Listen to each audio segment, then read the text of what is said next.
जय भोलेनाथ। हर हर महादेव। नमस्कार दोस्तों, स्वागत है आप सबका हमारे चैनल पर। महादेव और माता पार्वती की कृपा आप सभी भक्तों पर सदैव बरसती रहे। आपका दिन शुभ व मंगल कारक हो। दोस्तों, वर्ष 2024 के फागुन महीने की महाशिवरात्रि 8 मार्च को है। इसी दिन प्रदोष व्रत भी है। महाशिवरात्रि और प्रदोष व्रत का संयोग एक साथ बन रहा है और इस दिन व्रत और पूजा करने से आपको मिलेगा 2 गुना लाभ।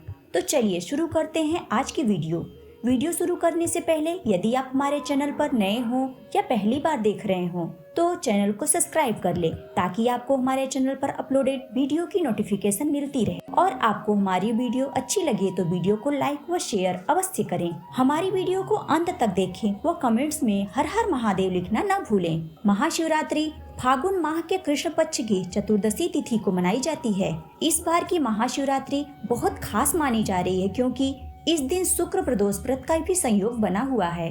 प्रदोष व्रत के अलावा महाशिवरात्रि के दिन और भी कई दुर्लभ योग बन रहे हैं। ऐसे में माना जाता है कि इस बार महाशिवरात्रि पर व्रत रखकर भोलेनाथ की पूजा विधि विधान से करने पर सभी मनोकामनाएं शीघ्र ही पूरी होंगी। तो चलिए जानते हैं महाशिवरात्रि पर बनने वाले योगों के बारे में। इस बार महाशिवरात्रि वाले दिन शिव योग, शिव योग, सिद्ध योग और चतुर्ग्रही योग का संयोग है।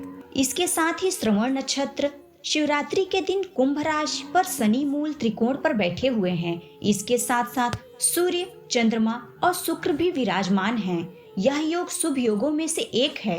शिव योग में साधना, मंत्र जाप आदि के लिए अच्छा होता है। महाशिवरात्रि के दिन बना शिव योग आपको शुभ फल प्रदान करने वाला है। महाशिवरात्रि की निशिता पूजा मुहूर्त के समय सिद्ध योग होता है और महाशिवरात्रि व्रत के पारण के समय भी इस समय सिद्ध योग बना हुआ है। इस योग के स्वामी गणपति हैं जो शुभता और सफलता प्रदान करते हैं। वे विघ्न और बाधाओं को दूर करने वाले हैं। इस योग में किए गए कार्य सफल होते हैं। किसी भी कार्य में सिद्धि के लिए इस योग को प्राथमिकता दी जाती है। महाशिवरात्रि पर इस योग में जिस भी मनोकामना से शिव की पूजा करते हैं आप, वह अवश्य ही पूर्ण होगी। श्रवण नक्षत्र इस नक्षत्र के स्वामी शनिदेव हैं और वे भगवान शिव के परम भक्त भी हैं। इस नक्षत्र में जो भी कार्य किए जाते हैं वह सामान्यतया शुभ माने जाते हैं। जो लोग श्रवण नक्षत्र में जन्म लेते हैं वे धनी, सुखी और प्रसिद्ध होते हैं। इस दिन व्रत करने से व्रती लोगों को सौभाग्य और सुख समृद्धि मिलती है तथा जीवन में किसी भी प्रकार का कोई अभाव नहीं रहता है।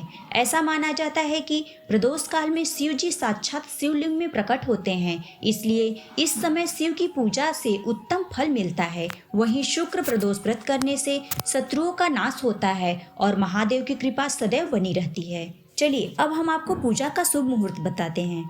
8 मार्च को रात 12:05 से लेकर 9 मार्च को रात 12:56 तक निष्ठा काल है और प्रथम प्रहर पूजा का समय है 8 मार्च को शाम 6:25 से शुरू होकर रात 9:28 पर खत्म हो जाएगा। दूसरे प्रहर पूजन का समय है 8 मार्च रात 9:28 से प्रारंभ होकर समापन होगा रात 12:31 पर। तीसरे प्रहर के पूजन का समय है 8 मार्च को ही रात 12:31 से लेकर सुबह 3:34 पर और वहीं चौथे प्रहर के पूजन का समय है सुबह 3:34 से लेकर सुबह 6:37 तक। प्रिय भक्त, आप किसी भी शुभ मुहूर्त में पूजन कर सकते हैं और भगवान शिव की कृपा प्राप्त कर सकते हैं। अब हम आपको महाशिवरात्रि पर भगवान भोलेनाथ और माता पार्वती की कथा सुनाते हैं। महाशिवरात्रि के दिन रात्रि जागरण का विशेष महत्व है। रात्रि जागरण करनी चाहिए। रात को अन्य कहानियाँ भी सुननी चाहिए महादेव की। तो चलिए हम आपको कुछ कहानियाँ सुनाते हैं। पहली कहानी है शिव और बैलगाड़ी की। यह कुछ 300 साल पहले की बात है। कर्नाटक के सुदूर दक्षिण क्षेत्र में अपनी एक बूढ़ी माँ के साथ एक योगी रहते थे। उनकी माँ काशी जाना चाहती थी ताकि वह विश्वनाथ जाकर शिव की गोद में प्राण त्याग सके। इसके अलावा उसने अपने जीवन में अपने बेटे से कभी कुछ भी नहीं मांगा।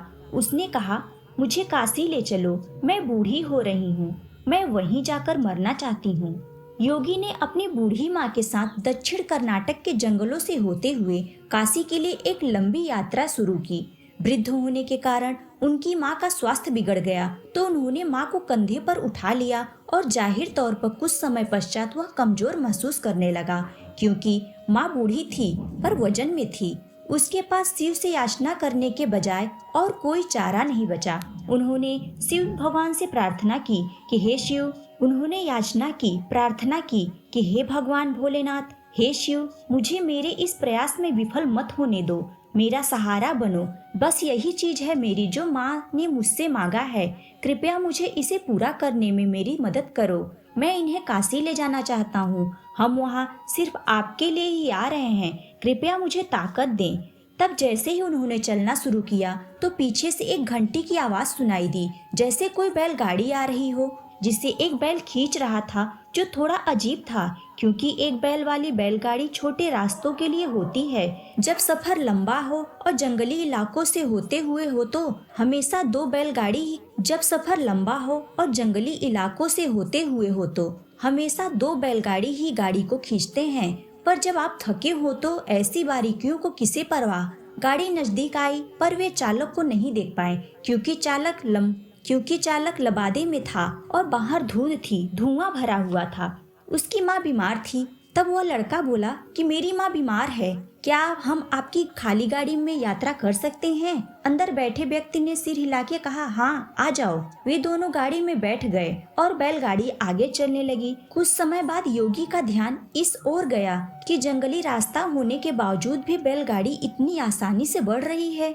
तब उन्होंने नीचे देखा और पाया कि पहिए घूम नहीं रहे हैं पर गाड़ी आगे बढ़ रही थी। तब उन्होंने बैलगाड़ी की तरफ देखा और पाया कि बैल बैठा हुआ था पर बैलगाड़ी बढ़ी चली जा रही थी। तब उन्होंने चालक की ओर देखा और पाया कि वहाँ सिर्फ लबादा ही था, उसमें कोई नहीं था।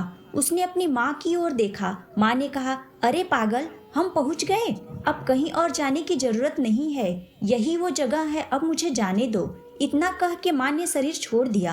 वह मृत्यु को प्राप्त हो गई।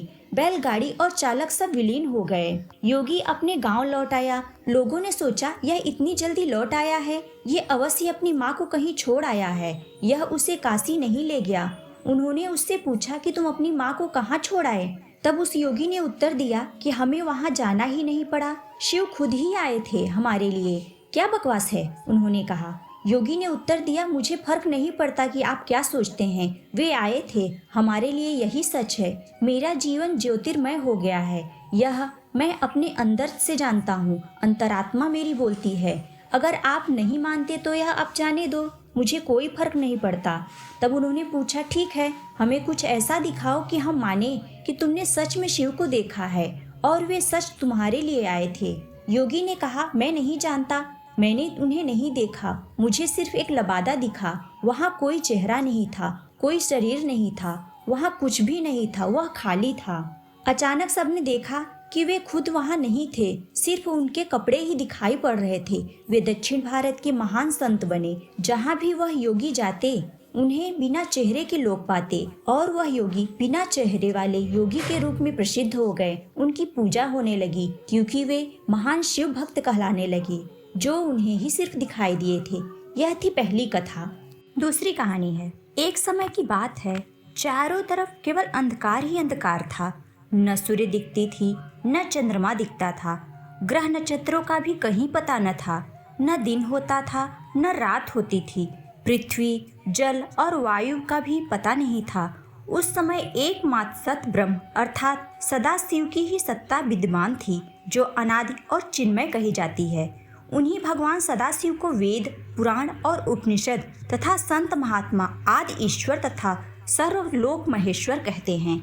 एक बार भगवान शिव के मन में सृष्टि रचने की इच्छा हुई। उन्होंने सोचा कि मैं एक से अनेक हो जाऊं। यह विचार आते ही सबसे पहले परमेश्वर शिव ने अपनी पराशक्ति अंबिका को प्रकट किया तथा उनसे कहा कि हमें सृष्टि के लिए किसी दूसरे पुरुष का सृजन करना चाहिए, जिसके कंधे पर सृष्टि संचालन का महान भार रखकर हम आनंदपूर्वक विचरण कर सके। ऐसा निश्चय करके शक्ति सहित परमेश्वर शिव ने अपने वाम अंग के 10वें भाग पर अमृत मल दिया। वहां से तत्काल एक दिव्य पुरुष प्रकट हो गया। उसका सौंदर्य अतुलनीय था, उसमें सत्वगुण की प्रधानता थी। वह परम शांत तथा अथाह सागर की तरह गंभीर था। रेशमी पीतांबर से उसके अंग की शोभा द्विगुणित हो रही थी। उसके चारों हाथों में शंख, चक्र, गदा और पद्म सुशोभित थे। उस दिव्य पुरुष ने भगवान शिव को प्रणाम करके कहा, भगवान, मेरा नाम निश्चित कीजिए और मेरा काम बताइए। उसकी बात सुनकर भगवान शंकर ने मुस्कुरा कर कहा, वत्स, व्यापक होने के कारण तुम्हारा नाम विष्णु होगा। सृष्टि का पालन करना तुम्हारा कार्य होगा। भगवान शिव का आदेश प्राप्त कर श्री विष्णु कठोर तपस्या करने लगे। उस तपस्या के श्रम से उनके अंगों से जल धाराएं निकलने लगी, जिससे सूना आकाश भर गया। अंततः उन्होंने थक कर उसी जल में शयन किया। जल अर्थात नार में शयन करने के कारण ही श्री विष्णु का एक नाम नारायण हुआ। तदनंतर सोते हुए नारायण की नाभि से एक उत्तम कमल प्रकट हुआ। उसी समय भगवान शिव ने अपने दाहिने अंग से चतुर्मुख ब्रह्मा को प्रकट किया और उन्हें उस कमल पर डाल दिया। महेश्वर की माया से मोहित हो जाने के कारण बहुत दिनों तक ब्रह्मा जी उस कमल के नाल में भ्रमण करते रहे, किंतु उन्हें अपने उत्पत्ति का कारण पता नहीं लगा। आकाशवाणी द्वारा तप का आदेश मिलने पर ब्रह्मा जी ने अपने जन्मदाता के दर्शनार्थ 12 वर्षों तक कठोर तपस्या की। तत्पश्चात उसके सम्मुख भगवान विष्णु प्रकट हुए। परमेश्वर शिव की लीला से उस समय वहां श्री विष्णु और ब्रह्मा जी के विवाद छिड़ गया। सहसा उन दोनों के मध्य एक दिव्य अग्नि स्तंभ प्रकट हुआ। वह बहुत प्रयास के बाद भी ब्रह्मा और विष्णु उस अग्नि स्तंभ के आदि अंत का पता नहीं लगा सके। अंततः थक कर भगवान विष्णु ने प्रार्थना की कि हे महाप्रभु, हम आपके स्वरूप को नहीं जान पा रहे हैं। आप जो कोई भी हो, हमें दर्शन दीजिए। तब भगवान विष्णु की स्तुति सुनकर महेश्वर शिव सहसा प्रकट हो गए और बोले, सुर श्रेष्ठ गण, मैं तुम दोनों के तप और भक्ति से भली भांति संतुष्ट हूँ। ब्रह्मण, तुम मेरी आज्ञा से जगत की सृष्टि करो और वत्स विष्णु, तुम इस चराचर जगत का पालन करो। तदनंतर परमेश्वर शिव ने अपने हृदय भाग से रुद्र को प्रकट किया और उन्हें संहार का दायित्व सौंपकर वहीं अंतर्धान हो गए। यह थी भगवान शिव की सृष्टि की कथा। तीसरी कथा है, कैसे बने कुबेर शिव के महानतम भक्त। कुबेर यक्षों के राजा थे। यक्ष बीच का जीवन होते हैं। वे ना यहाँ के जीवन में होते हैं और ना ही वहाँ के पूरी तरह से जीवन के बाद वाली स्थिति में होते हैं। वे कहानी कुछ इस तरह है कि रावण ने कुबेर को लंका से निकाल दिया और कुबेर को मुख्य भूमि की और पलायन करना पड़ा। अपना राज्य और प्रजा खोने की निराश में उसने शिव की पूजा करना शुरू की और वह एक शिव भक्त बन गया। शिव जी ने दया भाव दिखाते हुए उसे एक अन्य राज्य और संसार का सारा धन दे दिया। इस तरह कुबेर संसार का सबसे अमीर व्यक्ति बन गया, जिन्हें कुबेर महाराज के नाम से जाना जाता है, जो धन के देवता माने गए हैं। धन मतलब कुबेर। यह कुछ इस प्रकार देखा जाने लगा। कुबेर शिव जी का महान भक्त बन गया, परंतु जब भक्त को यह लगने लगे कि वह सबसे महान भक्त है तो समझ जाएं कि वे सब खोने वाला है। उसके अंदर घमंड आ गया और वह सब खो देगा। कुबेर को लगने लगा था कि वह शिव का महान भक्त है, शिव को इतना कुछ अर्पित करता है तो मैं उनको एक ऋण दे रहा हूँ, मैं उनके ऊपर अपना ऋण कर रहा हूँ। और बेशक शिव जी के चढ़ावे में से विभूति के अलावा कभी कुछ नहीं पाया, पर कुबेर खुद को महान समझने लगा क्योंकि वो शिव जी को इतना कुछ चढ़ावे के रूप में भेंट करता था।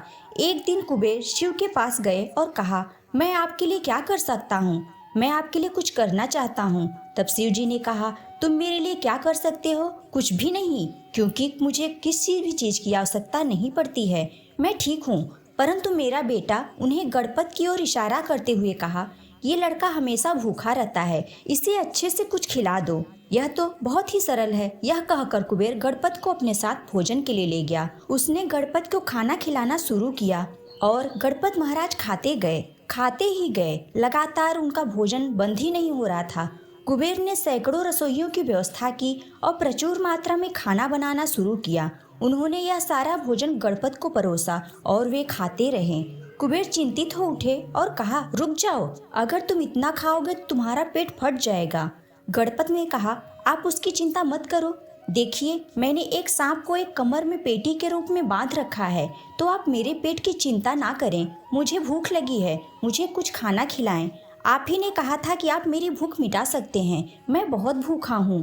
कुबेर ने अपना सारा धन खर्च कर दिया। कहते हैं कि कुबेर ने दूसरे लोगों से भी भोजन मंगवा के गणपत को खिलाया था। गणपत ने सारा भोजन खाने के बाद भी कहा, मैं अभी भी भूखा हूँ, मेरा भोजन कहाँ है? तब कुबेर को अपने विचार के छोटेपन का एहसास हुआ और उसने शिव के सामने सिर झुकाते हुए कहा, मैं समझ गया, मेरा धन आपके सामने एक तिनके के समान भी नहीं है। जो आपने मुझे दिया उसी का कुछ अंश आपको वापस देकर मैंने खुद को एक महान भक्त समझने की गलती की। मुझे माफ करें, मुझे क्षमा करें प्रभु। और इस क्षण के बाद उसके जीवन में एक अलग ही दिशा ले ली। वह कभी अपने आप को महान नहीं समझा। यह थी भगवान शिव की तीसरी कथा। चौथी कथा है अर्धनारी के रूप में शिव और भृगु ऋषि की कथा। दोस्तों, आशा है कि आप हमारी कथा को लगातार सुन रहे हैं। तो चलिए हम आपको आगे की कथा सुनाते हैं। जब हम योग की बात करते हैं तो हम किसी व्यायाम या किसी तकनीक की बात नहीं कर रहे हैं। हम भगवान भोलेनाथ की बात कर रहे हैं, उनकी महिमा की बात कर रहे हैं। हम इस सृष्टि के विज्ञान की बात कर रहे हैं और कैसे सृष्टि के इस अंश को इसकी परम संभावना तक ले जाया जा सकता है। हम उस विज्ञान और प्रौद्योगिकी की बात कर रहे हैं जिससे जीवन के हर एक पहलू को उसकी अंतिम संभावना तक ले जाया जा सकता है। जब भगवान शिव योग का संचारण और सृष्टि की संरचना की व्याख्या सप्त ऋषि से कर रहे थे तब एक सुंदर घटना घटित हुई। सप्त ऋषियों में से एक ऋषि जो बाद में भृगु ऋषि के नाम से जाने गए, वह शिव के एक उत्साही भक्त थे। इस पहले योग प्रोग्राम में जो कांति सरोवर के किनारे हो रहा था, जिसे कृपा की झील के नाम से भी जाना जाता है, वहाँ पार्वती भी मौजूद थी। भृगु हमेशा की तरह सुबह जल्दी आए और वे शिव की प्रदक्षिणा करना चाहते थे। पार्वती शिव के करीब बैठी थी, परंतु भृगु ने दोनों के बीच से होते हुए शिव की परिक्रमा पूरी की, क्योंकि वह सिर्फ शिव की प्रदक्षिणा करना चाहते थे, पार्वती की नहीं। शिव इससे खुश हुए, पर पार्वती नहीं। वह बहुत दुखी हुई और गुस्सा भी हुई। उन्हें यह पसंद नहीं आया। उन्होंने शिव की ओर देखा। शिव जी ने कहा कि पार्वती थोड़ा और करीब हो जाओ, वो परिक्रमा करेगा। पार्वती और करीब आ गई। भृगु ने देखा कि उसके निकलने के लिए पर्याप्त जगह नहीं है, तो उसने एक चूहे का रूप धारण किया और पार्वती को बाहर रखते हुए अकेले शिव जी की ही परिक्रमा पूरी की। पार्वती क्रोधित हो गई तो शिव ने उन्हें अपनी जंघा पर बैठा लिया। तब भृगु ने एक छोटी पंछी का रूप धारण कर शिव जी की परिक्रमा पूरी कर ली। अब पार्वती अत्यंत क्रोधित हो चुकी थी। शिव जी ने पार्वती को खींचकर खुद में मिला लिया, जिससे उनका हिस्सा बना लिया। वह अर्धांगिनी के रूप में आ गई, जिससे उनका आधा हिस्सा शिव बन गया और आधा हिस्सा पार्वती। वे अर्धनारीश्वर बन गए। जब भृगु ने यह देखा तो उन्होंने खुद को एक मधुमक्खी के रूप में बना लिया और उनकी दाहिनी टांग का चक्कर लगा दिया। भृगु का बचकाना भक्ति भाव देखकर शिव जी खुश तो हुए, पर साथ ही वे यह नहीं चाहते थे कि भृगु अपनी भक्ति में इतना खो जाए कि वह प्रकृति के परम स्वभाव को भी न समझ पाए। तो वे सिद्धासन में बैठ गए। अब भृगु के पास कोई रास्ता नहीं बचा था कि वो सिर्फ शिव या उनके शरीर के किसी एक हिस्से का चक्कर लगा सके। अगर अब उन्हें परिक्रमा करनी थी तो दोनों सिद्धांतों, स्त्रैण और पौरुष दोनों की ही करनी पड़ेगी। यह कहानी हमें संप्रेषित करती है कि जब हम योग की बात करते हैं तो हम सभी आयामों के समावेश की बात करते हैं। यह कोई व्यायाम या प्रक्रिया नहीं है जिससे आप सेहतमंद होते हैं। यह मानव जाति के परम कल्याण के बारे में है, जिससे जीवन का कोई भी पहलू बाहर नहीं रखा जा सकता। यह ऐसे आयाम को छूने के बारे में है जो सारे आयामों से परे हैं। यह ऐसे तंत्र के बारे में है जिससे आप अपने पहले से मौजूद तंत्र जैसे शरीर, मन, भावनाएं और ऊर्जा को परमात्मा तक जाने वाली सीढ़ी के रूप में इस्तेमाल कर सकते हैं। शिव की भक्ति को पा सकते हैं, शिव द्वार में जा सकते हैं। यह एक ऐसी पद्धति है जिससे आप अपनी परम प्रकृति के लिए स्वयं को पहले कदम के रूप में तैयार कर सकते हैं। भगवान भोलेनाथ की छाया को भगवान भोलेनाथ की परम पद को प्राप्त कर सकते हैं, उनके कदमों में शरण ले सकते हैं। तो दोस्तों, आपको हमारी यह कहानी कैसी लगी हमें अवश्य बताइएगा। अब हम आपको सुनाने जा रहे हैं महाशिवरात्रि की पौराणिक व धार्मिक कथा। एक बार पार्वती ने भगवान शिव शंकर से पूछा कि हे प्रभु, ऐसा कौन सा श्रेष्ठ तथा सरल व्रत पूजन है जिससे मृत्युलोक के प्राणी आपकी कृपा सहज ही प्राप्त कर लेते हैं, यह हमें बताइए। उत्तर में शिव जी ने पार्वती को शिवरात्रि के व्रत का विधान बताकर यह कथा सुनाई कि एक गांव में एक शिकारी रहता था। पशुओं की हत्या करके वह अपने कुटुंब को पालता था। वह एक साहूकार का ऋणी था, लेकिन उसका ऋण समय पर न चुका सका। वह क्रोधवश साहूकार ने शिकारी को शिव मठ में बंदी बना लिया। संयोग से उस दिन शिवरात्रि थी। शिकारी ध्यान मग्न होकर शिव संबंधी धार्मिक बातें सुनता रहा। चतुर्दशी को उसने शिवरात्रि की कथा भी सुनी। संध्या होते ही साहूकार ने उसे अपने पास बुलाया और ऋण चुकाने के विषय में बात की। शिकारी अगले दिन सारा ऋण लौटा देने का वचन देकर बंधन से छूट गया। उसने बोला कि मैं आपका सारा ऋण अगले दिन चुका दूंगा। अपनी दिनचर्या की भांति वह जंगल में शिकार करने के लिए निकला, लेकिन दिन भर बंदी गृह में रहने के कारण भूख व प्यास से व्याकुल था। शिकार करने के लिए वह एक तालाब के किनारे बेल की वृक्ष पर पड़ाव पड़ने लगा। बेल की वृक्ष के नीचे शिवलिंग था जो बेल व पत्रों से ढका हुआ था। शिकारी को उसका पता नहीं चला। पड़ाव बनाते समय उसने जो टहनियाँ तोड़ी वे संयोग से शिवलिंग पर गिरी। इस प्रकार दिन भर भूख व प्यास से शिकारी का व्रत भी हो गया और वह शिवलिंग पर बेलपत्र भी चढ़ा लिया। एक प्रहर रात्रि बीत जाने पर एक गर्भिणी मृगी तालाब पर पानी पीने पहुंची। शिकारी ने धनुष पर तीर चढ़ाकर ज्यों ही प्रत्यंचा खींची। मृगी बोली, मैं गर्भिणी हूँ, मैं गर्भ से हूँ, शीघ्र ही प्रसव करूँगी। तुम एक साथ 2 जीवों की हत्या करोगे, जो ठीक नहीं है। मैं अपने बच्चे को जन्म देकर शीघ्र ही तुम्हारे सामने प्रस्तुत हो जाऊंगी, तब तुम मुझे मार लेना। शिकारी ने प्रत्यंचा ढीली कर दी और मृगी झाड़ियों में लुप्त हो गई। वह दिखाई नहीं दी। कुछ ही देर बाद एक और मृगी उधर से निकली। शिकारी की प्रसन्नता का ठिकाना न रहा। समीप आने पर उसने धनुष पर बाण चढ़ाया। तब उसे देख मृगी ने विनम्रता पूर्वक निवेदन किया कि हे पारधी, मैं थोड़ी देर पहले ही ऋतु से निवृत्त हुई हूँ। कामातुर विरहिणी हूँ। मैं अपने प्रिय की खोज में भटक रही हूँ। मैं अपने पति से मिलकर ही शीघ्र तुम्हारे पास आ जाऊंगी। शिकारी ने उसे भी जाने दिया। 2 बार शिकार को खोकर उसका माथा ठनका। वह चिंता में पड़ गया। रात्रि का आखिरी पहर भी बीत गया। तब एक अन्य मृगी अपने बच्चों के साथ इधर उधर से निकली। शिकारी के लिए एक स्वर्णिम अवसर था। उसने धनुष पर तीर चढ़ाने में तनिक भी देर न लगाई। वह तीर छोड़ने ही वाला था कि मृगी बोली, हे पारधी, मैं इन बच्चों को पिता के हवाले करके लौट आऊंगी। इस समय तुम मुझे मत मारो, मुझे जाने दो। शिकारी हंसा और बोला, सामने आए शिकार को छोड़ दूं? मैं ऐसा मूर्ख हूँ? तुम्हें मैं मूर्ख दिखता हूँ? इससे पहले मैं 2 बार अपना शिकार खो चुका हूँ। मेरे बच्चे भूख व प्यास से तड़प रहे होंगे। तब उत्तर में मृगी ने फिर कहा, जैसे तुम्हें अपने बच्चों की ममता सता रही है, ठीक वैसे ही मुझे भी। इसलिए सिर्फ बच्चों के नाम पर मैं थोड़ी देर के लिए जीवन दान मांग रही हूँ। हे पारधी, मेरा विश्वास कर, मैं इनके पिता के पास छोड़कर तुम्हारे पास अवश्य ही लौट आऊंगी। तुरंत लौटने की प्रतिज्ञा करती हूँ। मृगी का दीन स्वर सुनकर, करुण स्वर सुनकर शिकारी को उस पर दया आ गई। उसने उस मृगी को भी जाने दिया। शिकार के अभाव में बेल वृक्ष पर बैठा शिकारी बेलपत्र तोड़ तोड़ कर नीचे फेंकता जा रहा था। उसके पैर में दर्द होने लगा। तभी उसको एक हृष्ट पुष्ट मृगी उसी रास्ते पर आते हुए दिखाई दिया। शिकारी ने सोच लिया कि इसका शिकार अवश्य ही करेगा। शिकारी की तनी प्रत्यंचा देखकर मृग विनीत स्वर में बोला, हे पारधी भाई, यदि तुमने मुझसे पूर्व आने वाली 3 मृगियों तथा छोटे छोटे बच्चों को मार डाला है तो मुझे भी मारने में विलंब न करो, ताकि उनके वियोग में मुझे एक क्षण भी दुख न सहना पड़े। मैं उन मृगियों का पति हूँ। यदि तुमने उन्हें जीवन दान दिया है तो मुझे भी कुछ क्षण जीवन दान देने की कृपा करो। मैं उनसे मिलकर तुम्हारे सामने उपस्थित हो जाऊंगा। मृग की बात सुनते ही शिकारी के सामने पूरी रात का घटना चक्र घूम गया। वह सोचने लगा। उसने सारी कथा मृग को सुना दी। तब मृग ने कहा, मेरी 3 पत्नियां जिस प्रकार प्रतिज्ञाबद्ध होकर गई हैं, मेरी मृत्यु से अपने धर्म का पालन नहीं कर पाएंगी। अतः जैसे तुमने उन्हें विश्वास पात्र मानकर छोड़ दिया, उन पर विश्वास किया, वैसे ही मुझे भी जाने दो। मैं उन सबके साथ तुम्हारे सामने शीघ्र ही उपस्थित हो जाऊंगा। इस प्रकार उपवास, रात्रि जागरण तथा शिवलिंग पर बेलपत्र चढ़ाने से शिकारी का हिंसक हृदय निर्मल हो गया।